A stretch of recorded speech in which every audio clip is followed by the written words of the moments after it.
Buenos días con todos, ¿cómo están? En esta ocasión vamos a realizar la teoría correspondiente a los muros de sótano. Los muros de sótano tienen un comportamiento distinto en gran medida a los muros de sostenimiento, como pueden ser voladizo, para muros de gravedad o contrafuertes. Sin embargo, presentan algunas comprobaciones y verificaciones similares. Para ello vamos a abordar algunas generalidades de los muros de sostenimiento. Bueno, los muros de sostenimiento son estructuras que sirven para contener terreno u otro material en desnivel. Son usados, estos muros para estabilizar el material confinado, evitando que desarrollen su ángulo de reposo natural. Obviamente, esa es la idea, para que puedan contener dicho terreno. Se les utiliza en cambios abruptos de pendiente, cortes y rellenos en carreteras y ferrocarriles, muros de sótano, alcantarillas, estribos, etc. Los muros de sostenimiento, como ustedes conocen, son de varios tipos: muros de gravedad, muros en voladizo. Los muros de gravedad no llevan acero de refuerzo, solamente está compuesto por concreto ciclopio. Los muros en voladizo, los muros con contrafuertes posteriores, muros con contrafuertes anteriores, es decir, los muros con contrafuertes, digamos de esta manera. Si este es el muro, esta es su cimentación, entonces los contrafuertes pueden estar así, y este es el terreno. Entonces el contrafuerte puede estar de esta forma, o también puede estar dentro o en contacto con el terreno. Los muros de sótano, aquí es lo que vamos a nosotros a entrar en detalle con los muros de sótano.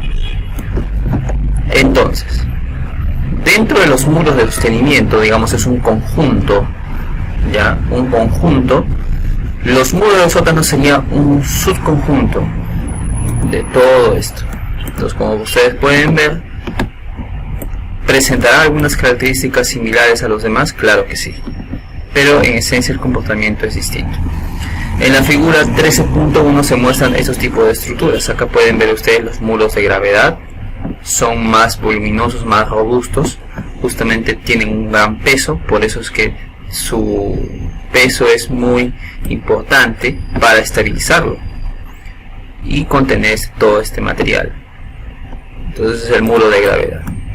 El muro en voladizo ya son para alturas de 7-8 metros, en las cuales ustedes se dan cuenta aquí tiene un material de relleno, pero es más esbelto este muro voladizo que el muro de gravedad, justamente porque presenta acero de refuerzo.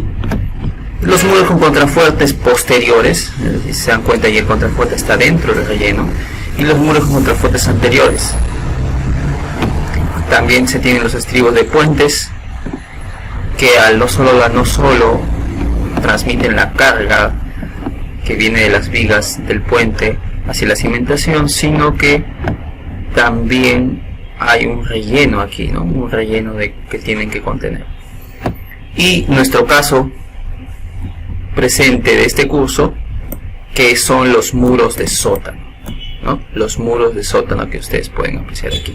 Este es un corte típico de un muro de sótano. Aquí tenemos la cimentación, la losa del sótano. Este es un muro de sótano es un muro de contención de un sótano, solo un sótano. Acá tenemos la losa del primer nivel, la losa del piso. Tenemos el material de relleno, el cual es soportado por este muro de sótano. Pero ustedes se dan cuenta de la diferencia sustancial respecto a un muro voladizo. ¿Se parecen? Sí, pero el muro voladizo actúa prácticamente como una viga en voladizo, con una carga distribuida, triangular, por el tema del relleno. Pero el muro de sótano, sin embargo, también tiene una carga triangular distribuida, proveniente del empuje del terreno, del relleno. Sin embargo, en sus extremos superior e inferior tiene restricciones. En el extremo superior está restringido por las traslaciones por la losa de piso. Sin embargo, aquí vemos que no. Por ello que aquí el comportamiento es distinto. Las deformaciones generalmente en los muros de sótano son bajísimas, son muy bajas. A diferencia de este muro envoladizo, que como ustedes pueden apreciar, la máxima deformación se presentará naturalmente se presentará en la parte más elevada de dicho muro. Puede presentar deformaciones que hay que tener cuidado. Pero en los muros de sótano las deformaciones son pues ligeramente o sustancialmente menores. Cargas que actúan sobre los muros de sostenimiento. Bien, los muros de sostenimiento están sometidos al empuje activo y pasivo del suelo y a su peso propio y del relleno, a la reacción vertical del terreno, también como a la fricción en la base, y eventualmente a sobrecarga del relleno y suspensión. Y vamos a ver acá algunos puntos en común. El empuje del suelo. El empuje del suelo es un parámetro difícil de estimar, pues existen muchas teorías en la mecánica de suelos para su determinación, cada una con limitaciones para su aplicación. El comportamiento de los suelos granulares es diferente que el de los suelos cohesivos. En el presente trabajo solo se presentará la teoría de Rankine, afirma este autor, Theodor Hansson, la cual es válida para suelos granulares, incomprensibles y homogéneos. Esta teoría desprecia la fricción entre el muro y el suelo. Es decir, nosotros en el curso vamos también a usar la teoría de Rankine, ¿no? Válida para suelos granulares que no son compresibles, y se les considera, o vamos a asumir la hipótesis de que son suelos homogéneos. Obviamente ningún suelo es homogéneo, el suelo es lo más heterogéneo que hay, ¿no? Nunca es perfectamente homogéneo. La distribución del empuje del suelo es compleja, sin embargo se puede asumir una distribución lineal similar a la generada por los líquidos, la cual se muestra en esta figura de aquí. Esta suposición es adecuada para suelos granulares y secos. Por ejemplo, aquí se puede apreciar un muro de sostenimiento envoladizo, cuya altura h es desde la cimentación hasta la cima del muro y cuya altura h' desde la cimentación hasta el material de relleno que llega hasta una porción de dicha altura del muro. Tenemos entonces un empuje pasivo y un empuje activo. El empuje activo es el empuje del terreno que es sostenido por el muro. El muro sostiene a este terreno, entonces este terreno de aquí somete al muro a una acción de fuerzas cuya resultante es lo que conocemos como un empuje activo. Y la distribución de los esfuerzos va a variar en la altura. Entonces, este CK es el coeficiente activo que lo sacamos del estudio de mecánica de suelos. Cuando yo les voy a mostrar un estudio de mecánica de suelos en la próxima clase, porque vamos a hacer un ejemplo real de un diseño de muro de sótano de un colegio, ¿no? Entonces, quien habla, como ha diseñado los muros de sótano de dicho proyecto, voy a compartir, ¿no?, esa información respecto al estudio de mecánica del suelo para que ustedes puedan justamente ver en qué parte se nombra. Esto no lo vamos a inventar. El coeficiente pasivo y el coeficiente activo no lo vamos nosotros a determinar.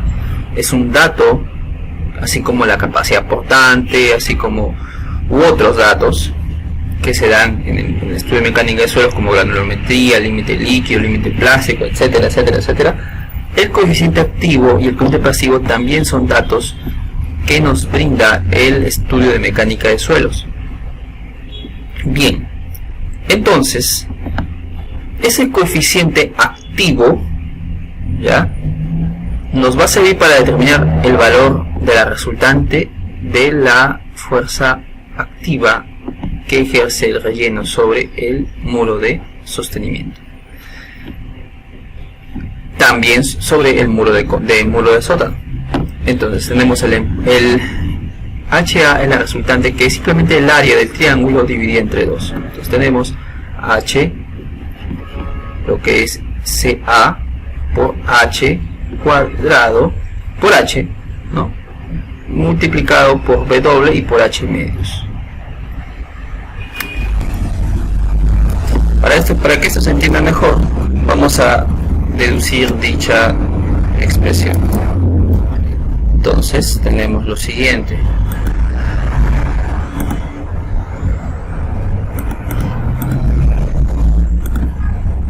todo esto es la reacción, como ustedes pueden apreciar ahí, o vamos a hacerlo así mejor. Es el relleno y aquí tenemos las cargas. Esto es idéntico para los muros de sótano, es idéntico. Entonces tenemos esto y acá tenemos todas las cargas, ¿no?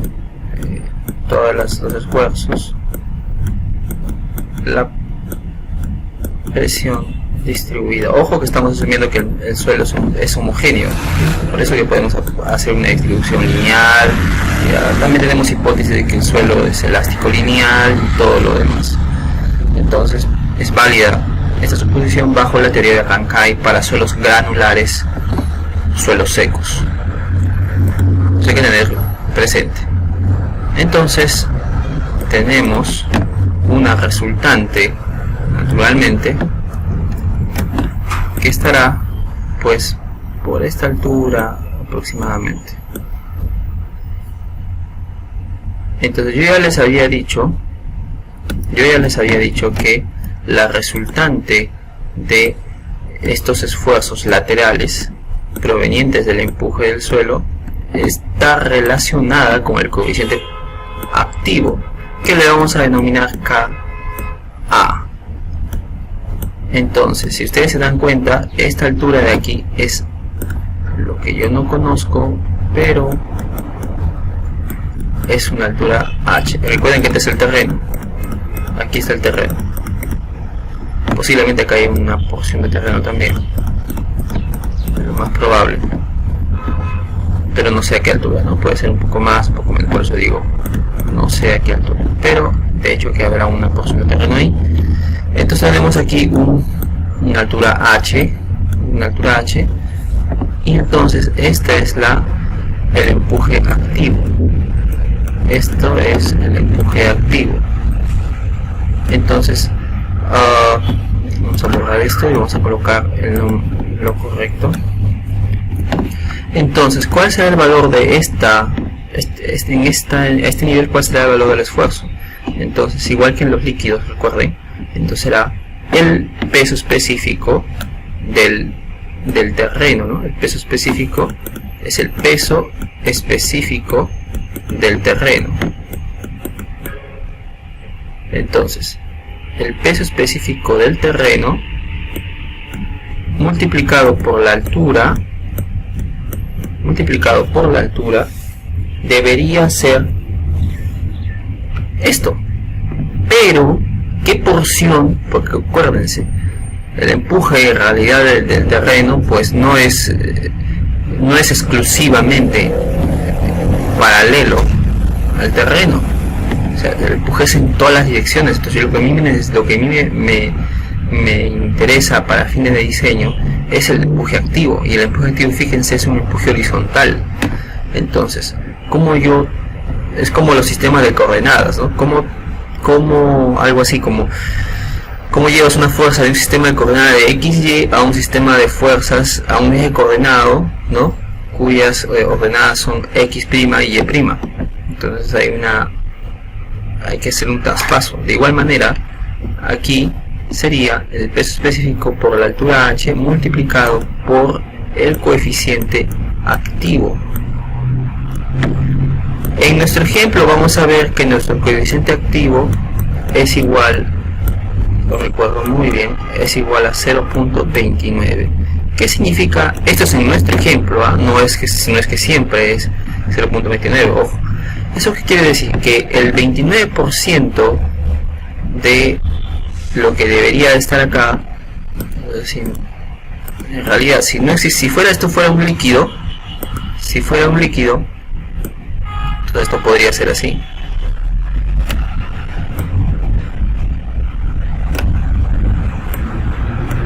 ¿No? Así. Entonces, pero no todo esto de aquí va a empujar al muro, sino que va a depender de un coeficiente activo, que solamente el 29% de todo lo que empujaría, si es que fuera un líquido, solo el 29% va a ser efectivo para el empuje. Eso es lo que me quiere decir en términos prácticos el coeficiente activo, solo un 29%. Entonces, si hacemos ahora el cálculo del empuje activo, tendríamos lo siguiente: el empuje activo, acá puede haber una losa, o naturalmente, porque es un muro de sótano, ¿verdad? Es una losa de concreto armado. Entonces tenemos que el empuje activo es igual por áreas, es igual al peso específico base por la altura del triángulo, por el coeficiente activo, multiplicado por h, por la altura del triángulo, y todo esto dividido entre 2.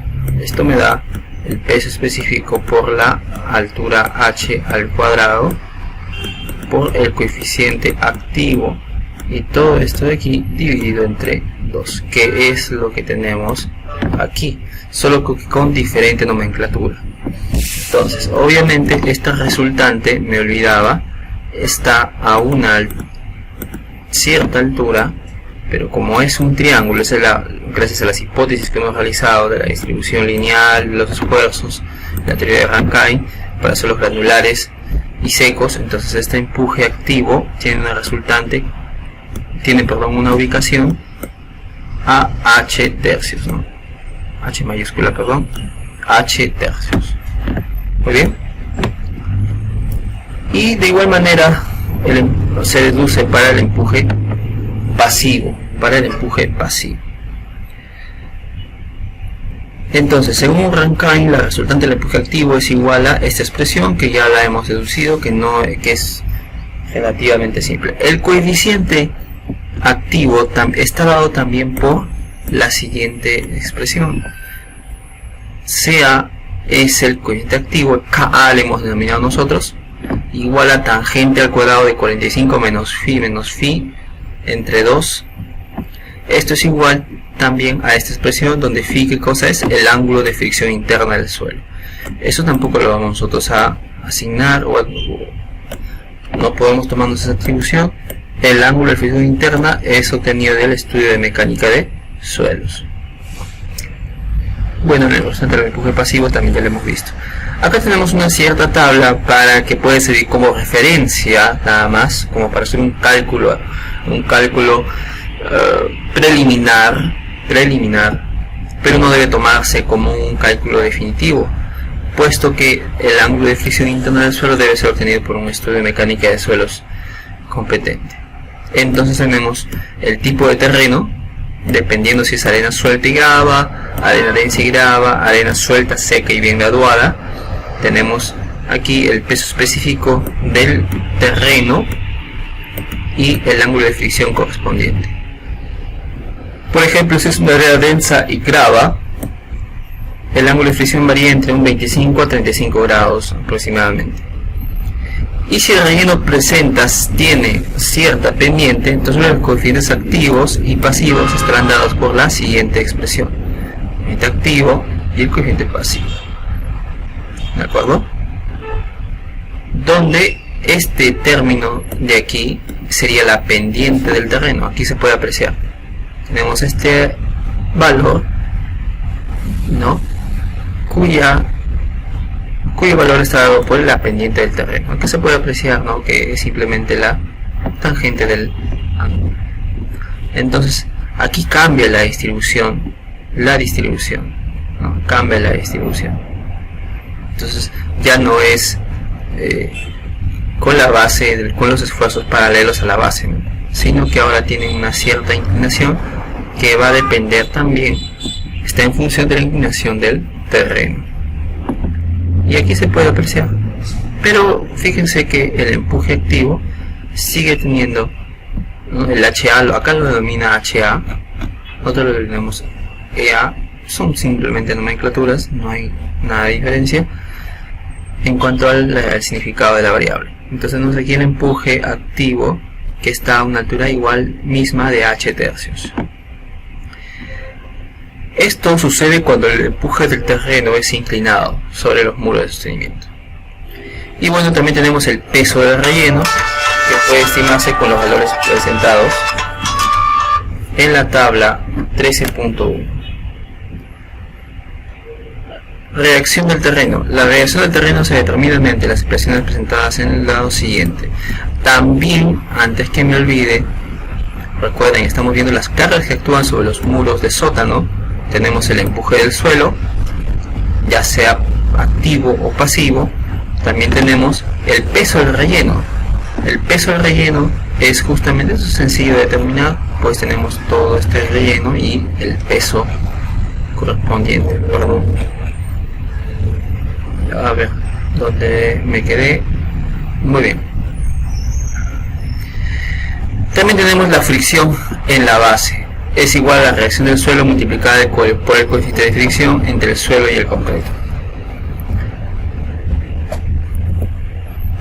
La fricción en la base es igual a la reacción del suelo multiplicada por el coeficiente de fricción entre el suelo y el concreto. Los coeficientes de fricción son aproximadamente, para concreto, mampostería con arena limosa, media gruesa, grava limosa, 0.55. Concreto, mampostería, aproximadamente 0.45. Entonces aquí tenemos los coeficientes de fricción en la base para distintos tipos de suelo.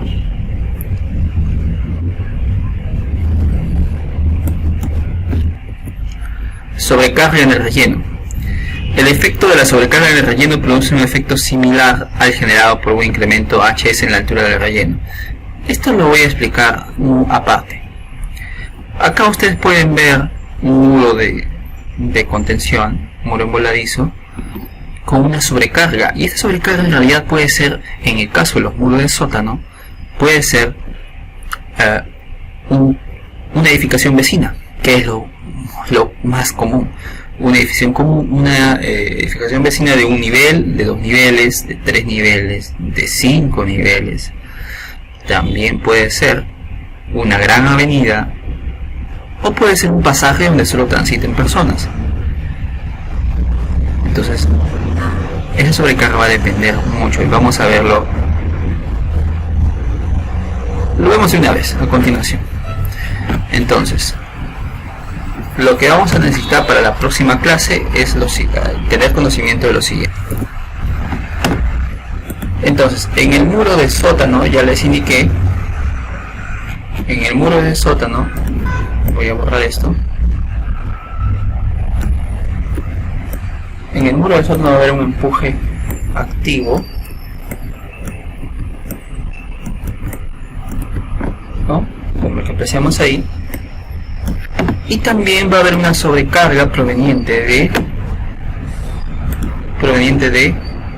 lo que son edificaciones vecinas o edificaciones contiguas, ¿no? También puede ser por avenidas, zonas de tránsito pesado, o simplemente una vereda o un pasaje donde solo transiten personas. Y ahí tenemos. Entonces, cuando solamente se tenga, digamos, una avenida, es usual en el diseño asumir, donde no haya edificaciones vecinas, donde no haya edificaciones vecinas, un 0.5 de el coeficiente activo. Ahí sería. Pero si hubiera edificaciones vecinas, noten esto, si hubiera edificaciones vecinas, entonces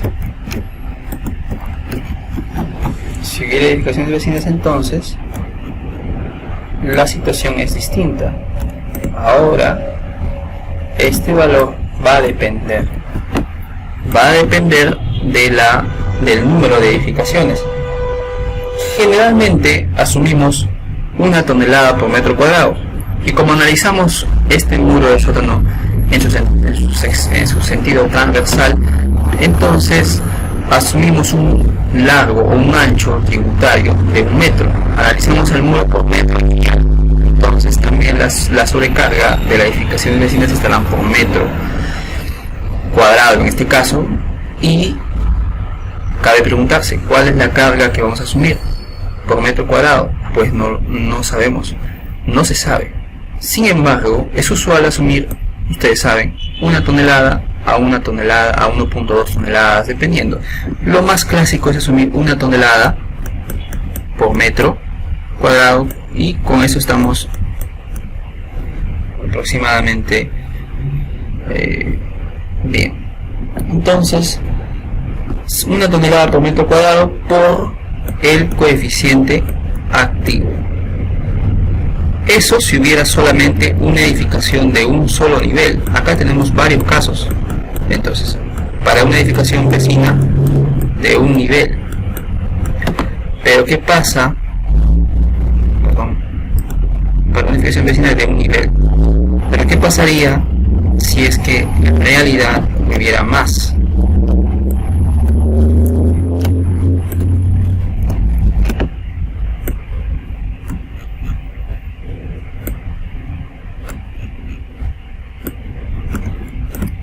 Digamos, acá se presentara una edificación de 5 niveles, como vamos a ver. 1, 2, 3, 4 y 5 niveles, perdón por el espacio, 5 niveles. Es una edificación de 5 niveles aquí frente a este pobre murito de sótano. Entonces, ¿qué es lo que haríamos aquí? El cálculo aproximado para hacer el diseño de este muro de sótano. Entonces, ya asumiendo 1 tonelada por metro cuadrado, entonces, como son 5 niveles, multiplicaríamos por 5. Y ese es el cálculo. Entonces, las fuerzas actuantes activas sobre el muro de sótano. Ahora, si ustedes revisan el autor Calavera, les recomiendo, es el texto, no sé si está en internet, la verdad, yo lo tengo en físico, pero me gustaría compartirlos, pero no sé, repito, voy a tratar de buscarlo en internet. Si lo encuentro, lo voy a colgar en el aula virtual. Si ustedes revisan Calavera, él adopta una distribución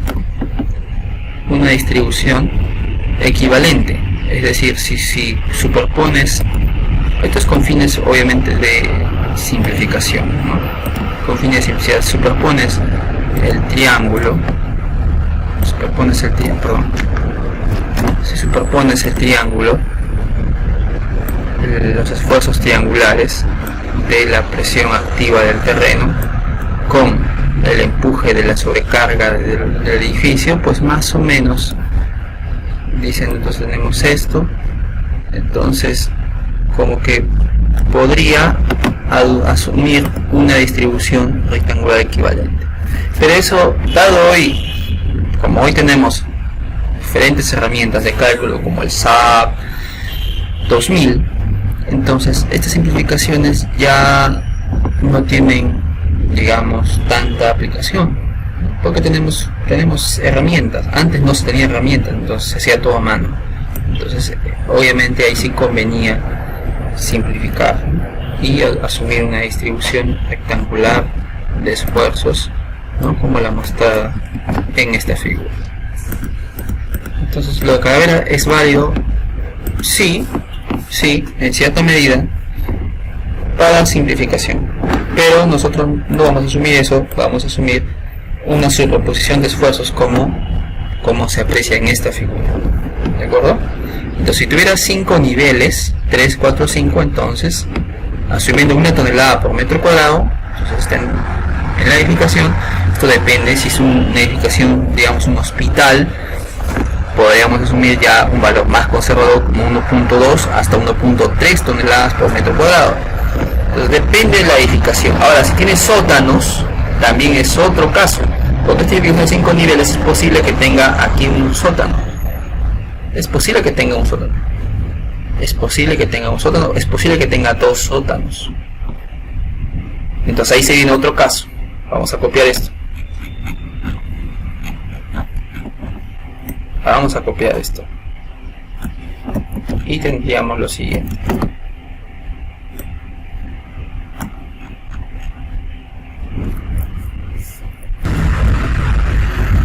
Y bueno, pues aquí tenemos entonces la edificación de 3, 4, ya digamos aquí me faltó ponerle un nivel más, ya, 5 niveles, 1, 2, 3, 4, 5 niveles y tenemos un sótano. Entonces es otro caso en el cual pues la distribución de los esfuerzos será más conveniente, menos conveniente.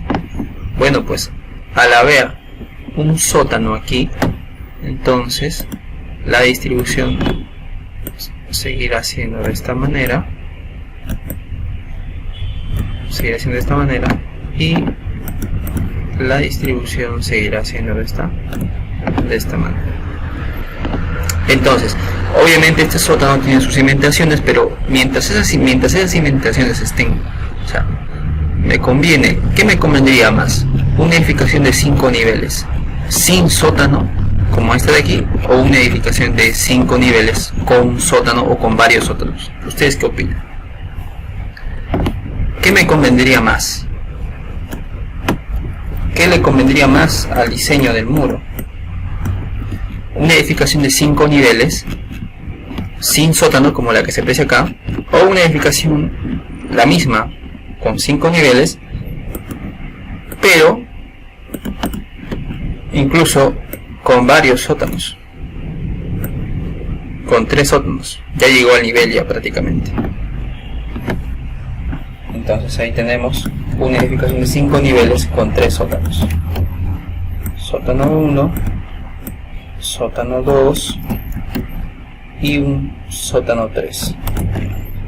Entonces para mí sería más conveniente una edificación, si es la misma, de 5 niveles, sin sótano, o con, en este caso, 3 sótanos. Sería más conveniente esta de aquí, sería más conveniente, porque prácticamente las cargas se transmiten ya al terreno de fundación, y no tanto a lo que es el muro en este caso el muro de contención, que es el muro de sótano. Todo el muro del sótano también es un muro de contención, si no, no tendría sentido. Es un muro que contiene también el empuje del suelo. Entonces, el muro de sótano se queda en este caso presenta menor demanda de esfuerzos, porque los sótanos van a transmitir las cargas, las cimentaciones de toda esta edificación, van a transmitir las cargas directamente al suelo de fundación. Pero en este caso no. En este caso los bulbos de presión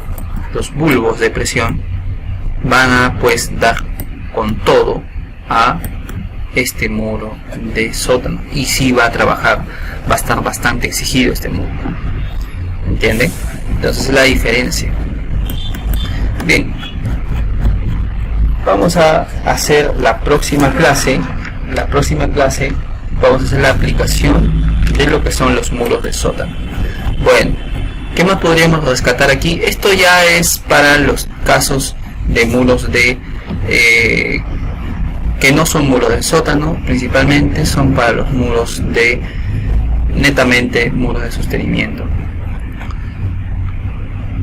Tenemos algunas cosas como los drenajes, que en las carreteras principalmente, también en las edificaciones con sus particularidades. Los muros de gravedad, bueno, eso son muros netamente de contención, voladizo, algunas formas de predimensionar o para empezar el diseño. Los muros con contrafuertes,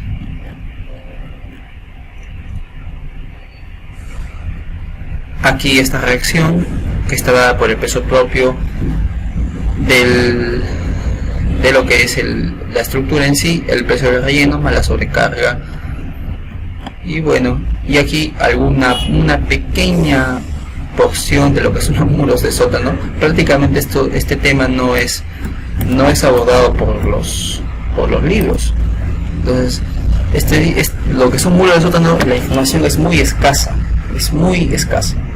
Entonces los muros del sótano va un autor que yo les podría recomendar para ver más detalles en cuanto a la fundamentación teórica, porque todo lo que es práctica lo vamos a ver conmigo. No lo van a encontrar en ningún libro cómo se diseña un muro de sótano, tal cual lo vamos a hacer en clase en la próxima clase. Sin embargo, para la teoría, un autor recomendado sería Calavera. Tiene un texto que se denomina muros de contención y muros de sótano, exclusivamente de eso. Entonces sería bueno que lo consigan. No sé si está en internet, repito. Voy a tratar de buscarlo y si lo encuentro voy a colgarlo en la aula virtual, ¿ya? Pero es un texto exclusivamente de muros de contención y muros de sótano. Repito, no hay mayor bibliografía, es muy escasa respecto a este tema. Fíjense ustedes, ¿no? Este autor, que también es muy bueno, que se llama Theodor Harsing, cuyo texto lo estoy mostrando aquí, los muros de sótano solamente abarca media cara de todo su libro, entonces, que tiene más de 20 capítulos. Los muros de sótano son muros que se diseñan para resistir el empuje del suelo, eso ya lo dijimos, y en ocasiones para las cargas verticales que le llegan de la superestructura. Acá pueden ver ustedes, a veces se presenta este caso. Es muy frecuente, de hecho, que los muros de sótano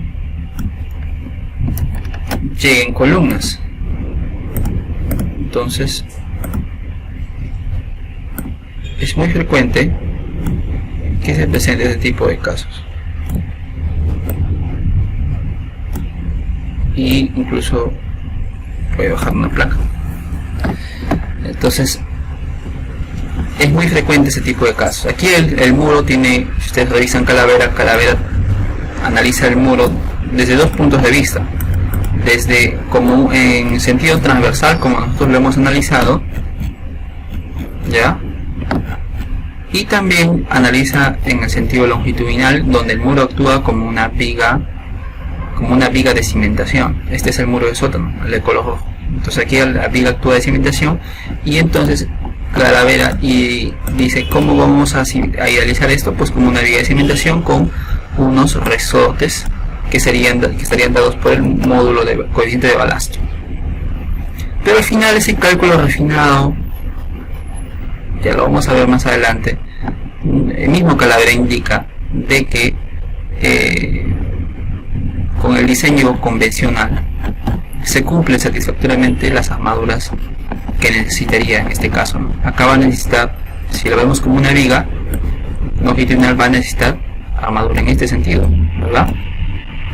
Va a necesitar armadura en este sentido. Pero con la armadura de temperatura y el hilo de contracción, en la mayoría de los casos, en la practicidad y generalidad de los casos, se cumple ya esta demanda, como si fuera el muro de contención actuando como una viga de cimentación, ¿no? Apoyada sobre los resortes elásticos que serían su coeficiente de balasto. Entonces, repito, voy a tratar de colgar el libro de Calavera, ojalá esté en internet para que ustedes lo puedan descargar y revisar. Esto es prácticamente todo lo que necesitamos conocer y yo saber para la siguiente clase entrar de lleno a la aplicación de los muros de sótano. Vamos a hacer un ejemplo real de un proyecto real, ¿no? Nada ficticio, nada inventado.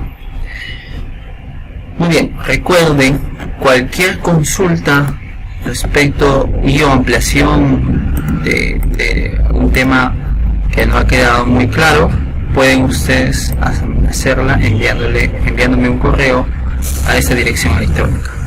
¿Ok?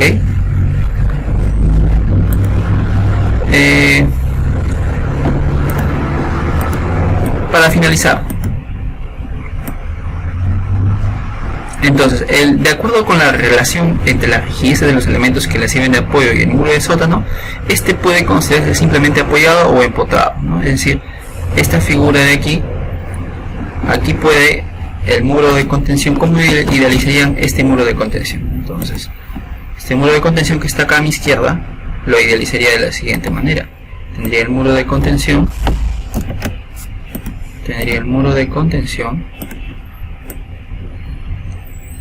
y aquí tiene una restricción proveniente de la conexión con la losa en X sin Y, pero sí puede rotar.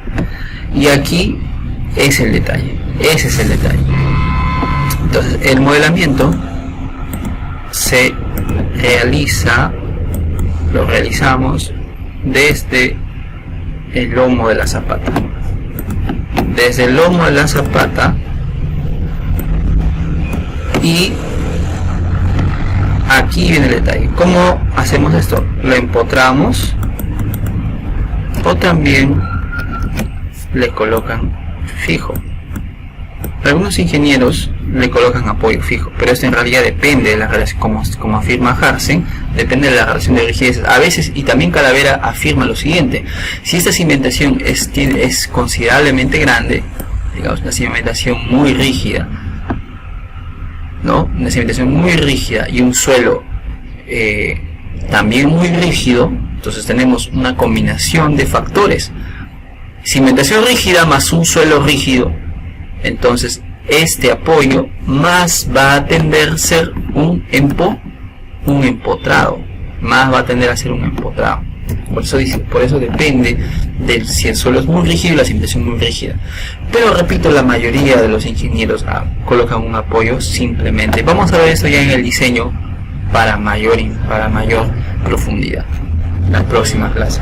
Pero ya les estoy adelantando la forma de idealizar un muro de sótano. Y si es de varios niveles, pues ¿cómo será? Ahí sí ya las losas se van a actuar como generalmente son losas macizas de 20, de 25. Entonces tenemos una restricción por parte de la losa, y en la cimentación, repito, esto puede ser fijo o puede ser apoyado. En el ejemplo vamos a ver qué vamos a adoptar y cómo lo vamos a hacer. Ya, repito, la mayoría de los ingenieros adoptan un apoyo fijo, eso para ser más conservador con el momento positivo, ¿no? Como no va a haber negativo, entonces el momento negativo se va a ir para el positivo, se va a redistribuir para el momento positivo. Por lo tanto vas a tener mayor momento positivo, mayor demanda de acero positivo, pero no te va a salir tanto acero negativo, obviamente, ¿no? En el apoyo. Por eso vamos a ver en la próxima clase. ¿Ok? Muy bien. ¿Qué más podemos rescatar de aquí? Bueno, si el muro recibe cargas verticales, trabaja a flexocompresión, como una columna, ¿no? Y se le analiza bajo esta solicitación. Se debe tener cuidado porque algunos muros de sótano no están apoyados en losas y se les debe proveer un apoyo superior, o en su defecto se les debe diseñar como muros en voladizos. Claro, si no estuvieran apoyados por una losa, entonces por esta losa de acá, ustedes pueden apreciar, entonces prácticamente el comportamiento cambia totalmente, es distinto. Ahí sí, el muro debe ser diseñado como un muro en voladizo. Del mismo modo, durante el proceso constructivo, el muro se debe apuntalar hasta que la losa sea vaciada. Es decir, si esta losa, obviamente construimos la cimentación, luego el muro y luego el relleno. ¿Qué hacemos con el relleno? De frente ejecutamos el relleno sin antes haber vaciado la losa. Si van a hacer eso, tienen que tener apuntalado correctamente, efectivamente, el muro de contención. Porque si ustedes hacen el muro de sótano, luego ejecutan el relleno y esto no está apuntalado y tampoco está la losa, entonces el muro se está sometiendo a cargas para las cuales no ha sido diseñada, porque estaría actuando como un muro en voladizo. Es decir, su modelo hubiera sido totalmente distinto. Ya este modelo deja de tener validez, porque aquí ya no habría apoyo, sino sería un muro en voladizo. Un muro en voladizo. Entonces ya no habría apoyos ahí. ¿Me dejo entender? Acá estaría empotrado y acá sería No, pues sería como una viga en voladizo. Es totalmente distinto el comportamiento. Totalmente distinto. Por eso es importante, si va a ejecutar el relleno, entonces la losa ya tiene que estar vaciada para que le provea restricción lateral y trabaje de acuerdo a como ha sido contemplado en el diseño.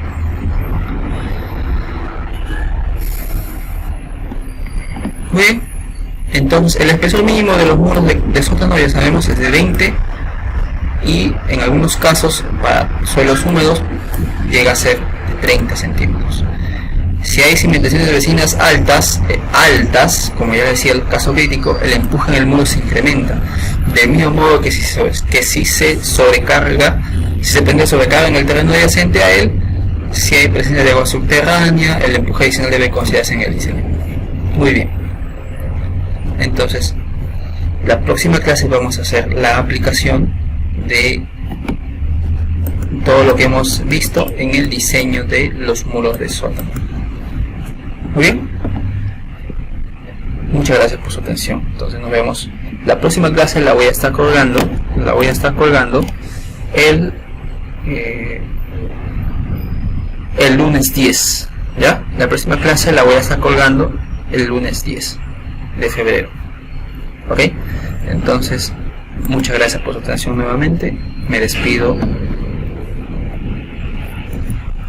deseándoles éxitos esta semana. Ha sido con ustedes el ingeniero Julián Anambro. Gracias.